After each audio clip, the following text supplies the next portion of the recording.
So first, I wanted to start with um, being inside Planful, where you do have some robust capabilities to able to come in here, drill into the information that you want to, and really gut check. In this case, your model. You're bringing in actuals, merging that to a scenario, and have multiple scenarios, right?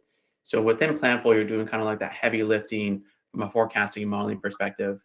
And so for this case, right, I'm looking at a workforce planning dashboard. I want to go ahead and update a forecast really quickly. So being able to come in here, being able to look at the different scenarios, create as many scenarios as you want to.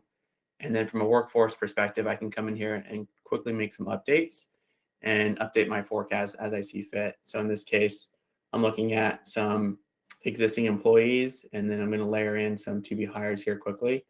And I'm going to go ahead and push out some of this headcount that I was anticipating to hit in September into November really quickly. I'm going to make those changes.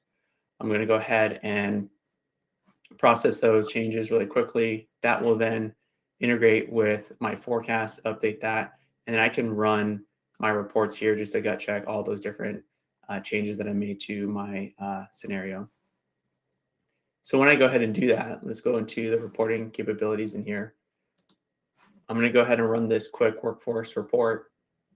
And hopefully, as you can see, right, I have two scenarios here by department, by employees for my 2025 plan versus my forecast that I just updated here. And then here's my variance column. And so as you can see, I can drill into the employee level, and you start to see the sense of a lot of information that you can get out of Planful, right?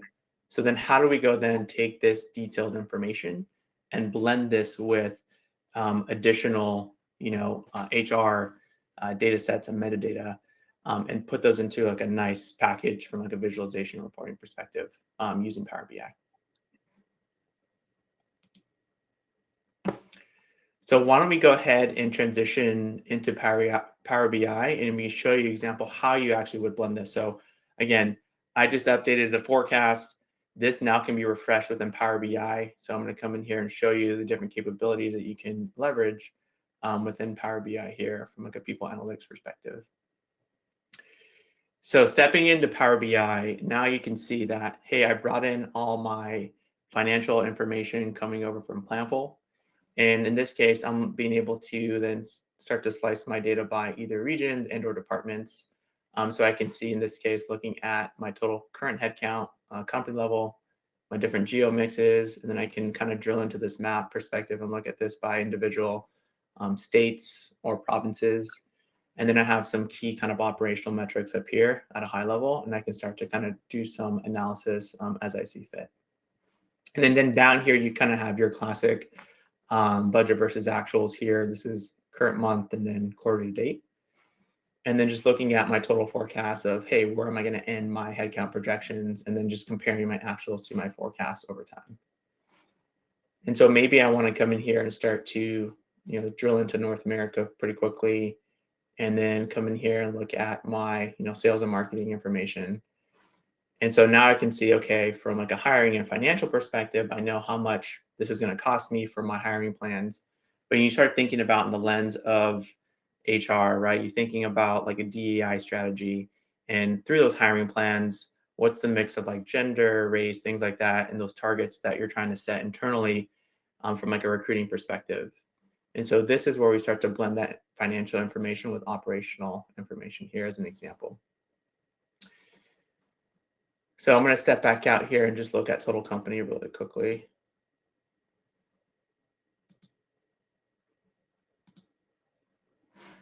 And then now I can see this in a more operational lens coming from like an HR angle.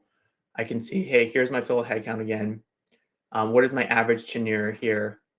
What is my different types of headcount by level, manager, non-manager, by location? And then taking this down to kind of that DEI level where it's looking at, gender mix, race, ethnicity.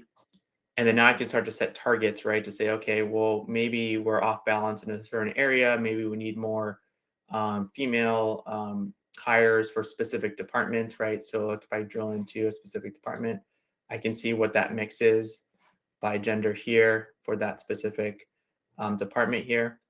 And then that'll able to drive strategy as I see fit with HR, with recruiting, things like that. So there's a lot of useful information here to start blending that information together across the enterprise.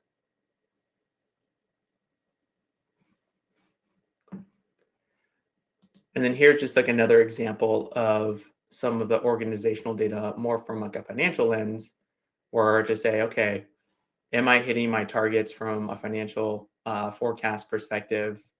And then you can blend that in with like your DEI forecast targets here, as I just previously mentioned, to make sure that you're on target both from financial perspective, but also from like an HR recruiting perspective as well. Mark, I know you also mentioned a little bit about, getting more strategic on this. Do you have any thoughts there before kind of switching gears and going to the next topic here on profitability? Oh, I think what you're seeing is this concept we're talking about, which is taking the financial data and blending it with operational data,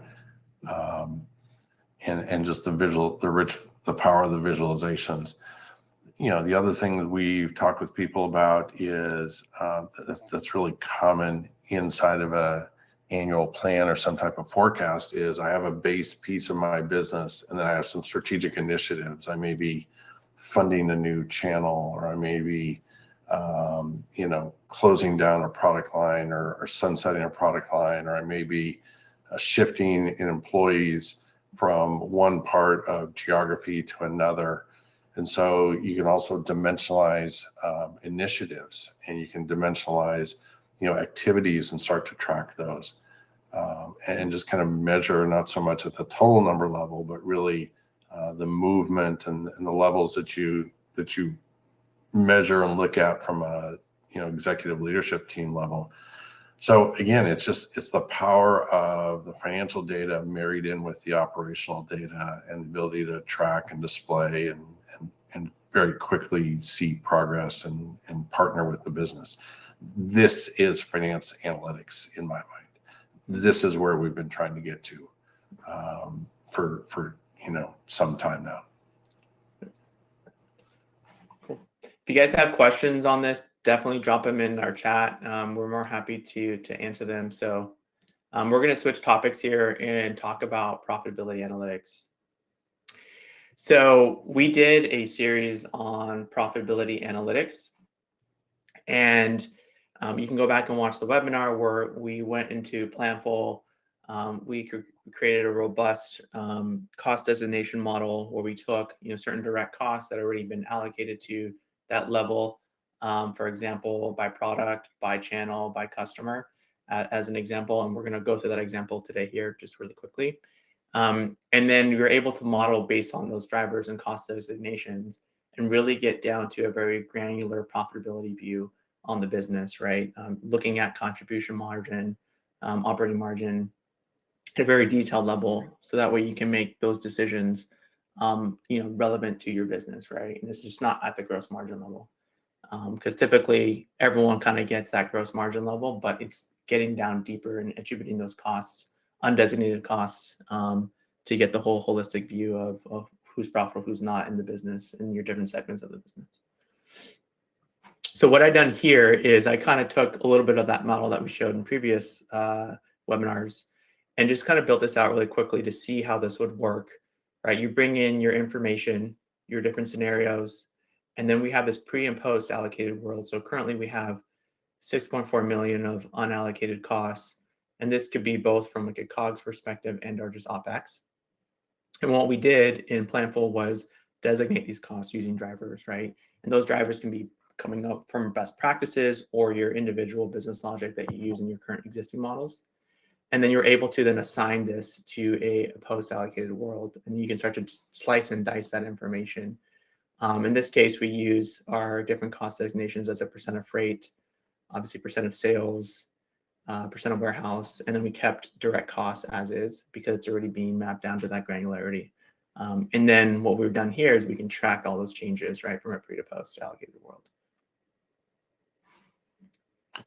Yeah, and this really, the concept here, this is obviously a consumer product company that's really just trying to look at, in the in that demo, we were focused on, well, what's our channel, what's our channel level profitability or key customer profitability, or how are product lines behaving, or are they consistent across customers, or do we have pricing opportunities with certain customers, or are we seeing margin decreased volumes and margin pressure on other products that tell us we really need to look at a new product introduction.